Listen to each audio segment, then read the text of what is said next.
Fala pessoal, beleza? A gente vai ver aqui, corrigir algumas questõezinhas da Olimpíada Matemática da Poliedro. E assim pessoal, normalmente questões de Olimpíadas são questões mais pensativas, que a gente tem que dar uma pensada, você dá uma raciocinada, foge um pouquinho da caixinha. Então tem a Olimpíada Canguru, a Olimpíada de Matemática Brasileira. São treinos legais, diferentes, às vezes você fica assim, não, nada de caminho tradicional. A da Poliedro, não. As da Poliedro são questões um pouquinho mais elaboradas do seu dia a dia. Então vai cair conteúdo. Então, assim, a gente vai corrigir algumas questões aqui, você vai ver que é como se você estivesse corrigindo uma lista minha, né, de exercícios, que não tem, assim, muito segredo, não. Vai ser uma mistura de muito conteúdo. Aqui, esse nível é um nível de primeira e segunda série. Talvez você na primeira série vai ver alguma coisinha aqui que não está caindo, que você não viu ainda. E você da segunda série vai ter que relembrar um pouquinho lá da sua primeira série. Então assim, né? Vamos lá, questão 1, eu vou corrigir a questão do ano passado, essa Olimpíada da Poliedro do ano passado, vou corrigir algumas questões só também, aquelas que eu achar mais relevante. Questão 1 fala o seguinte, vai estar no material para você ver depois. Durante uma partida de futebol, um jogador chuta a bola e sem querer acertou a lâmpada de um refletor a 9 metros de altura próximo ao campo.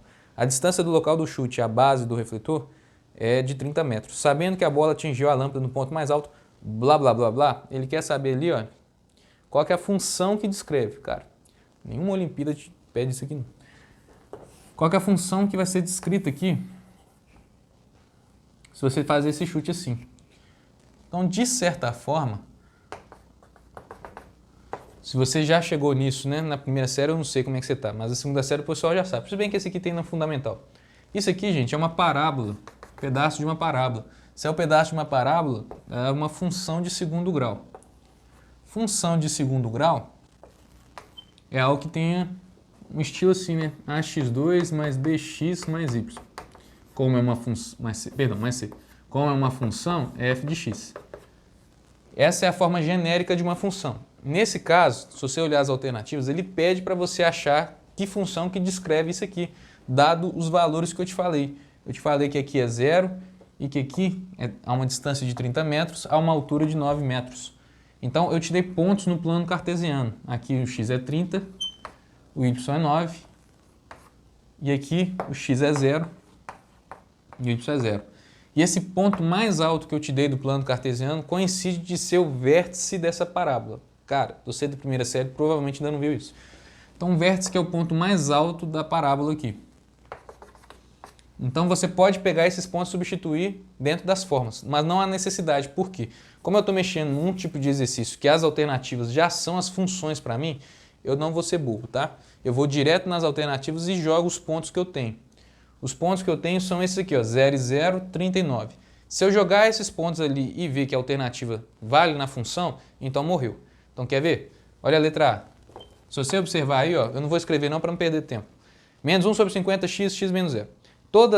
A letra A, se eu pegar e colocar o x como 0 aqui, o meu y tem que retornar em 0, que é o que esse ponto fala. Na letra A, se você coloca o x como 0, observa aí, zera toda a sua configuração. Então a letra A está ok para esse ponto aqui. Se você olhar para a letra B você tem menos 1 sobre 100x. Eu vou só escrever para você não ficar tão perdido. Menos 1 sobre 100 vezes x e aqui x menos 30.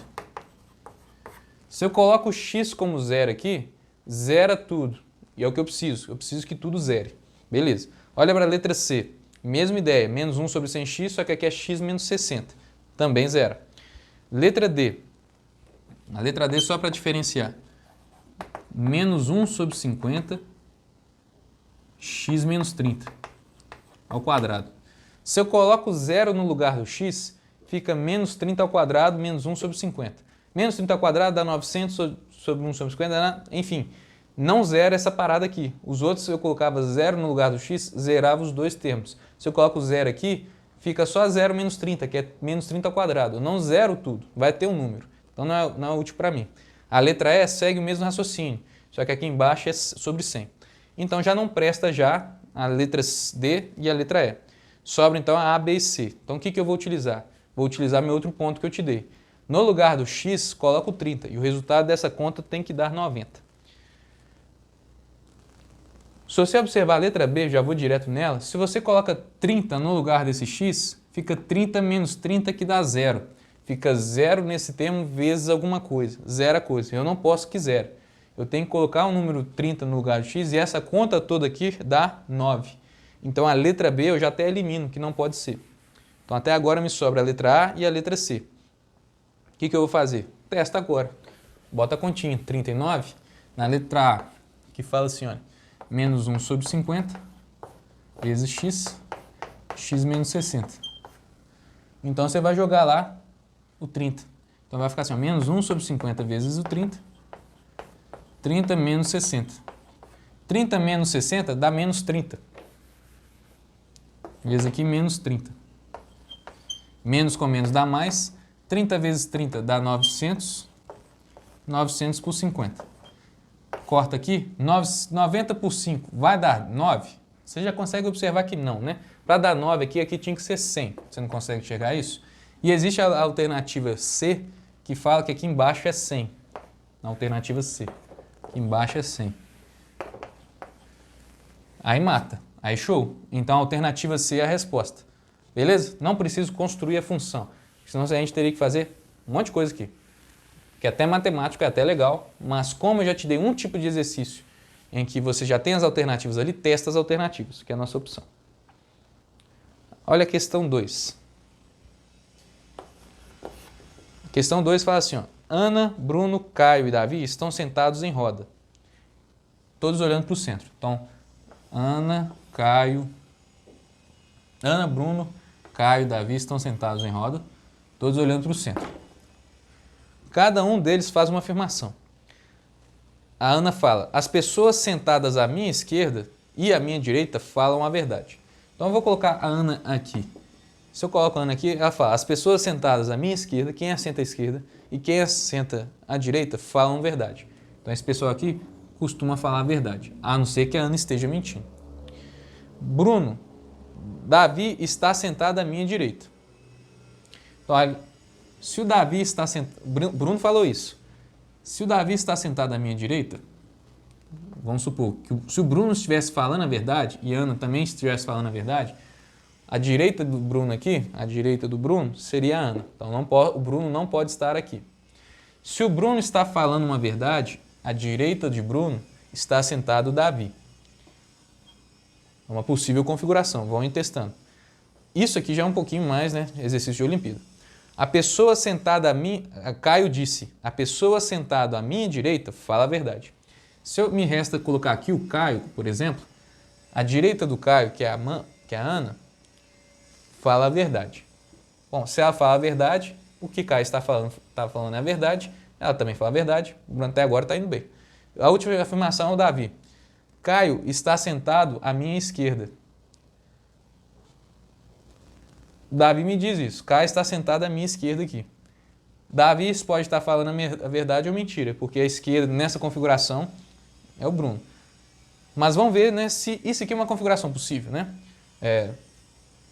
Porque a Ana falou que os dois falam a verdade e o Caio falou que a direita, né, fala a verdade. Então, se ela fala a verdade e ele fala a verdade, todo mundo está verdadeiro aqui. Agora, eu não tenho certeza sobre o Davi, né? As configurações também estão certas. Se o Davi fala a verdade ou não. Porque ele falou que o Caio está à minha esquerda e ele possivelmente poderia estar falando a verdade ou mentindo. Porque, nesse caso, está mentindo, porque o Caio estaria à direita de Davi. Sabe-se que uma pessoa não falou a verdade, sendo assim, quem mentiu? A princípio, parece ser Davi. Davi mentiu, né? E é justamente isso. Davi mentiu. A configuração do jeito aqui você pode rodar, né, e tudo mais, mas não importa quem está no lado de quem. Vou pular a 3, porque a 3 já é probabilidade e tudo mais. O pessoal da primeira série vai boiar demais, porque é algo que a gente vê até na segunda e nem foi visto ainda, talvez, direito. Talvez eu acho que a Adri não chegou até lá, não. Questão 4 aqui, olha. A questão 4 fala assim, na figura apresentada, ABCD é um triângulo, é um retângulo, então vou fazer aqui, ó. Isso aqui é um retângulo. E eu tenho aqui um losango fazendo isso aqui, pegando no centro da figura. E é um losango de lado 1. O losango fala que todos os lados são iguais, um losango. E eu falo que essa medida do retângulo também falou que é 1 para mim. Então ele quer saber qual que é a medida disso aqui, olha, do AB, ele fala. Então, olha, também, isso aqui não é coisa de Olimpíada, porque isso aqui é um exercício padrão de matemática. Vou até utilizar isso em prova depois. Isso aqui é 1, aqui é 1. O que eu estou falando? Se esse pedaço é 1, prolonga esse pedaço para mim. Isso aqui está funcionando como se fosse uma diagonal desse quadrilátero, né? Então, olha para esse triângulo retângulo aqui para mim. Se aqui é 1, aqui também é 1, porque nas diagonais do quadrilátero, principalmente do retângulo, você divide as duas dimensões ao meio. Divide as diagonais ao meio. Então você tem esse triângulo aqui, ó. Deixa eu redesenhar. Aqui vale 1, aqui vale 2, aqui vale x. É um triângulo retângulo. Se é um triângulo retângulo, você pode aplicar Pitágoras entre os lados. Então, cateto ao quadrado mais cateto ao quadrado, 1 ao quadrado é 1, é igual a hipotenusa ao quadrado. Então fica assim, cateto mais 1 é igual a 4, joga para lá, x ao quadrado, 4 menos 1 é 3. Então x vai dar raiz de 3. E morreu. Nada de Olimpíada nisso. O outro até era parecido, né? Vamos ver o próximo. Questão 5 eu acho que eu vou pular também, porque ela fala de progressão. Acho que a galera da primeira série ainda não viu progressão. Vamos ver, vou tentar ser o mais útil aqui, né, para todo mundo. Apesar que a segunda série viu progressão já, né? Já passou pela primeira. Mas como a gente só tem uma aula só, né, para corrigir, para dar uma revisãozinha, vá pensando, gente, que essa prova da matemática, eu sei que todo mundo tem que fazer e tudo mais, né? A gente foi colocado para vocês. Algumas questões dá para você divertir, né? Algumas questões dá para ficar legal, são 20 questões no total. Algumas são, por exemplo, que nem essa que eu fiz aqui de Pitágoras, é simples, né? Dá para fazer e tudo mais. Outras tem que pensar, tipo quem senta do lado, que são questões de raciocínio lógico, são mais legais. Questão 6, então, que é de geometria. Ana dispõe de papéis quadrados da mesma medida, os quais ela dobra ao meio, como mostra a figura a seguir. Então, eu tenho papéis quadrados, tenho um papel assim, ó, quadradinho. Aí ela vai dobrar esse papel. Então, ao dobrar o papel, como se fosse um guardanapo, joga para cá, fica assim. Ele era assim, né? Ele estava assim, eu dobrei para cá. Qual é o menor número necessário de papéis dobrados dessa maneira para que, se unirem suas arestas, seja possível formar um cubo? Aí já dá uma viajada legal, né? Como é que eu formo um cubo? O que é um cubo? Um cubo é esse aqui, ó. Um cubo tem quantas faces? Pensa no dado. Um cubo tem 6 faces. Cada face é formada aqui por um quadrado. O cubo é algo quadrado. A caixa, o paralelepípedo, já é um retângulo, né? Já é mais esticadinho. Mas o cubo são só quadrados. Então, para eu formar um cubo, eu sei que eu preciso de 6 quadradinhos e colocados assim. Mas para eu ter um quadrado, né, feito desse jeito que a Ana fez, que a professora fez, eu preciso dobrar.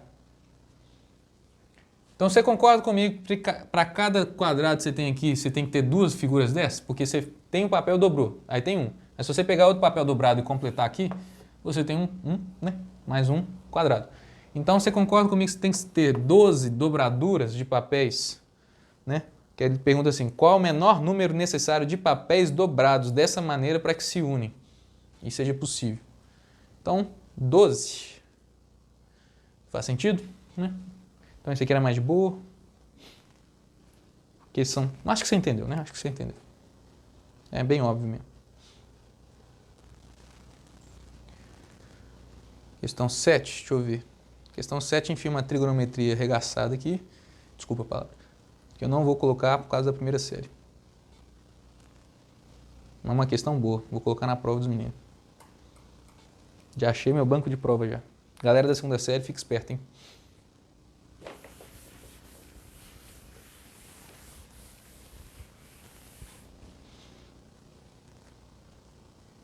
Ó, isso aqui já